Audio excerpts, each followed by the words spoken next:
ga poviše glave. Ovo je drugi izgleda. Joj, evo ga. Evo ga drugi. Ajme, šta je ovo? Muž je išao po selo i rekao da ne možemo ni slučajno gori. Nas su dva su sa Kanadera. Evo vidite po više strane Peruna i Žrnovnice. Dva Kanadera ide tamo. Ovi dim je ovdje još gušći, muž je upo puta. Kaže da se gori ne može. Ovi dole bezbrižno igraju karte, vidite, to je tako. Pogledajte šta je tamo. Perun, tamo je vojna baza, ono se čuva, samo tako. Gdje su išli samo dva Kanadera, nekako je daleko, ono gdje su išli u gravi vodu od nas. Da ne idu na šoltu, nemam pojma što se dešava.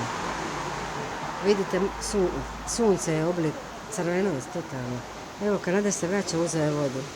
A zašto nije ovako blizu?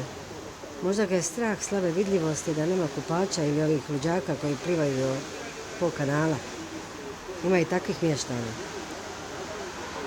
Eno ona koča, sam vam rekla da smeta Kanaderima. To sam u snimku koji još nisu objavila. Pa nevjerojatno. Umjesto da bude zabranjeno da iko isplovljava, oni idu uporno. Ja ovo ne razumijem. Ja ovo ne razumijem. Pogledajte šta je tamo, to vam je od mene jedno 6 km zračna Žrnovnica. Kraj po strane. Znači kraj po strane. Evo dva Kanadera kupe vodu i idu prema mene. Jako je loša vidljivost i ovako, ja ne znam što je ovo. Pogledajte dim tamo. Vidite ga, evo, za nekoliko sekundi dim s ove strane. Evo, Kanaderi su ispred mene. Spava mi unuk tamo, moji su išli za Splita, muž je išao put sela. Pogledajte vi, uopće se ne vidi žuta boja Kanadera, sivi izgledaju.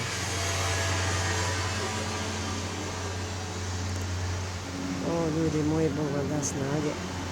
Evo, jedan doli kupi, drugi u zraku. Kud ide se, da moram upali radio da čuje šta je.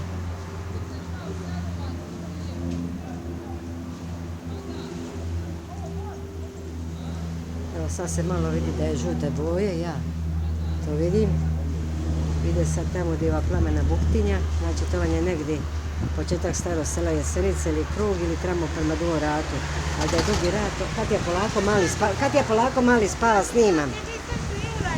Nema veze kad ja snimam. Dobro, sad ću doći. Evo pogledajte vi kako je to stanje na terenu. Užas, nas ovdje sve više guši. Pogledajte, ja govorim mužu da moramo bježati prema Omišu. I zetu i sinu. I sinu i čeri. Ne znam nija više šta govorim. Beba mi je u kući, ovako mi je bilo 1997. kad smo bježali po noći.